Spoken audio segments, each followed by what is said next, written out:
Hello everyone, my name's Matt Johnston and welcome to the Interesting Times, a show that looks and laughs at UK politics. So let's start with the last week ended, with a petition which was put online asking for another general election. You're joking. Not another one? I hope she's getting royalties. Okay, let's go to the most up-to-date number. And as you can see, it's nearing and will probably pass 3 million.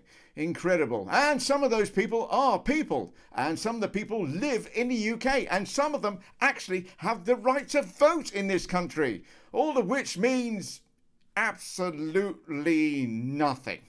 It's all right to talk about 1 million sign-ups in 24 hours, but Labour just 5 months ago got over 9 million votes, which, if you remember, is the currency of elections, in the space of 13 hours. I mean, I don't blame the pub landlord for getting his 15 moments of fame, but surely at least politicians understand how our political system works, right? But I think that they've broken so many manifesto commitments. Yes, if they want an election, let them have an election. What do you think? Yeah, absolutely. Anytime a politician lies, we have a general election. It's the only way they'll learn. I believe in democracy. You know, I don't think Andrea Jenkins is a believer in democracy. This is her calling for Theresa May to resign in 2017 after Theresa May narrowly won a general election. Isn't it time to step aside and let someone new lead our party, our country and the negotiations? This is Andrea Jenkins calling on Rishi Sunak to resign after he won an election. Just not a general election, but a very specific, incredibly niche election where Rishi Sunak was elected by Rishi Sunak. Great job. Rishi Sunak, does he go? Is it general election time? Where are you on this? He goes. That's why I put my vote and no confidence letter in, Philip. And this is Andrea Jenkins protesting Theresa May's Brexit deal, the Brexit that Andrea Jenkins called for. Will you be voting for it? Of course not. I just think it's ridiculous she keeps bringing it back. Still, it has to be said that 3 million signing a petition is a lot. Has there ever been such a massive petition as this one? Yes, this represents a problem for Brexiteers. I mean, the petition is large enough not to be ignored and small enough not to be ignored. Because there was a petition then to calling for a second Brexit referendum, which I was obviously vehemently against, as were you, but it got 6,103,056 signatures.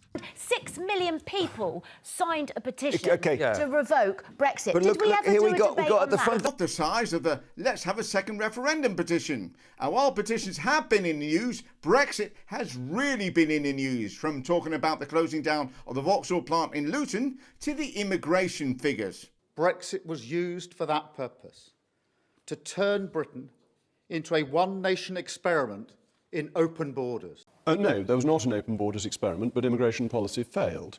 Partly it was a response to COVID, and there was a feeling that it was going to be very hard to find people to fill jobs. Try again, Jacob.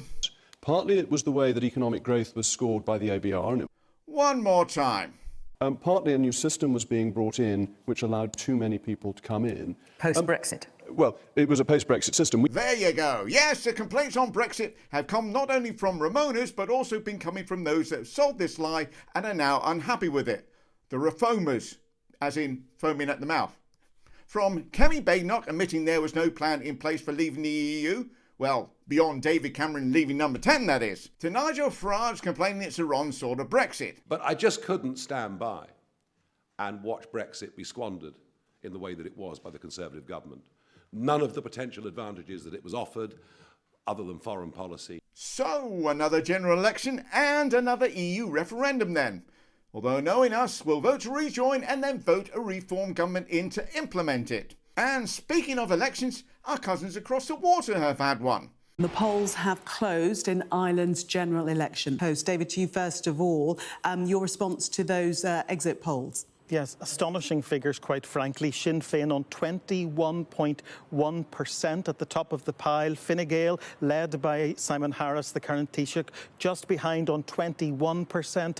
And Fianna Fáil, the party led by Ireland's current Foreign Minister, Micheál Martin, on 19.5%. What this means is that for the second consecutive general election, there is less than 2 percentage points dividing the three largest parties in Ireland. And a divided Ireland, and this time they can't blame it on the English. Mary Lou MacDonald, Sinn Féin's leader, is hoping to break the hold that Fianna Fáil and Fine Gael have had over the last 2 decades, with help from the Green Party, which has to be one of the most confusing names for a party from Ireland. And she's carrying a fairly simple, but as we know on this side of the waters, fairly effective message, that of change.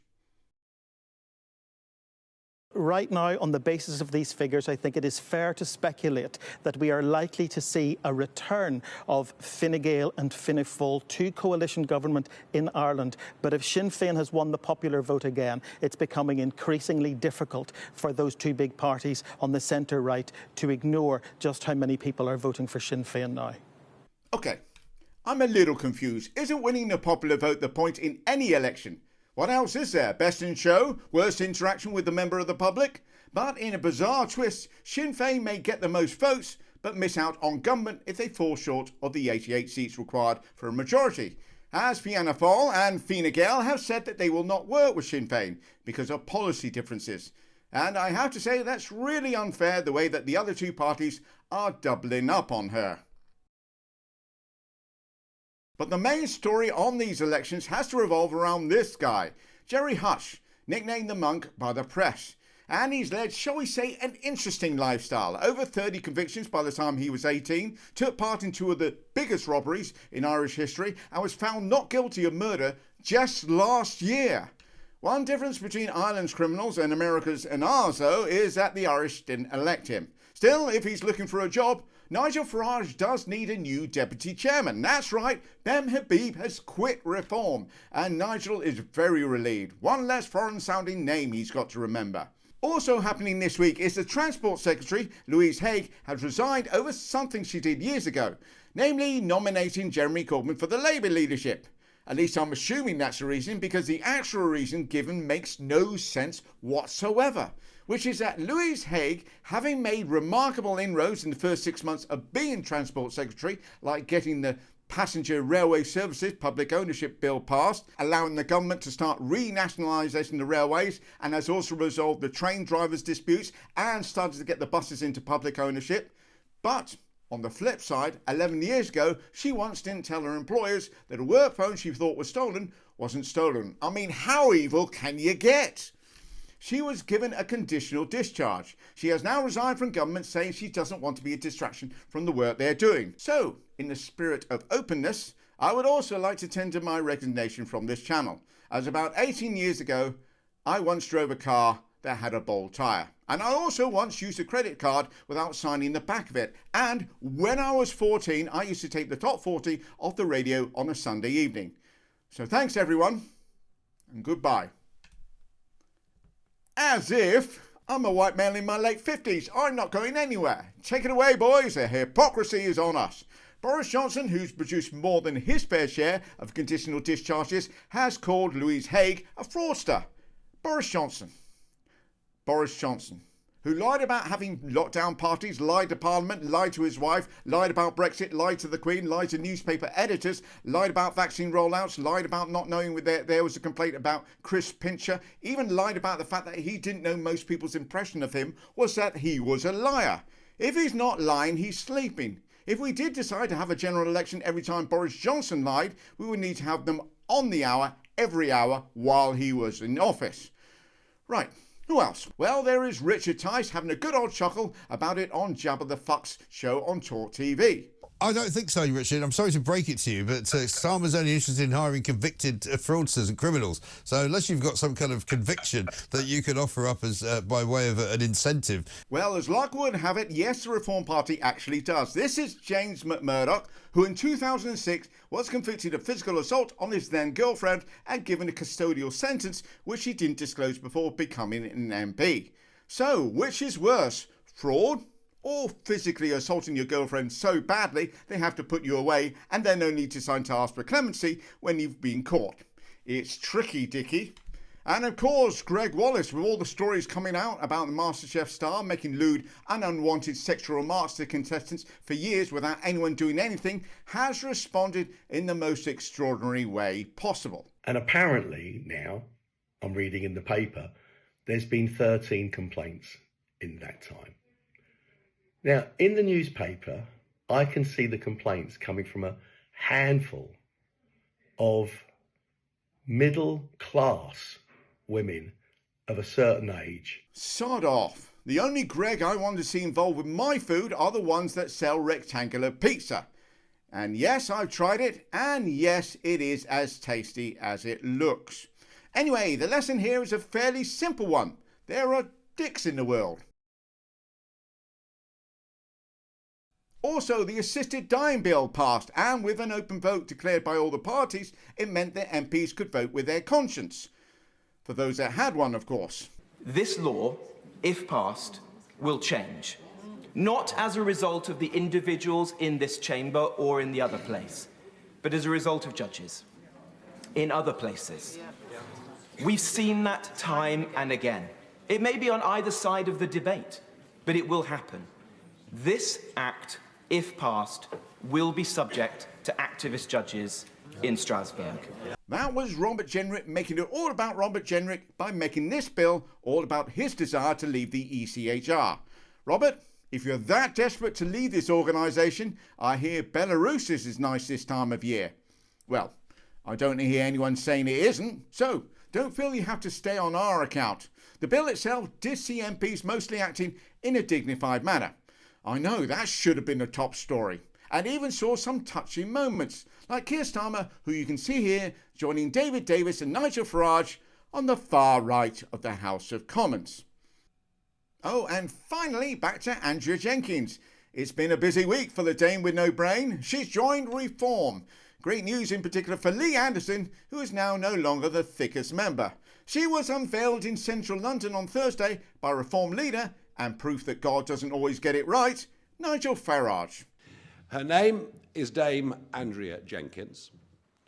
And not only is Andrea joining the party, but after an internal selection process, she has now been selected as our candidate, and she will run to be the newly created mayor of Lincolnshire.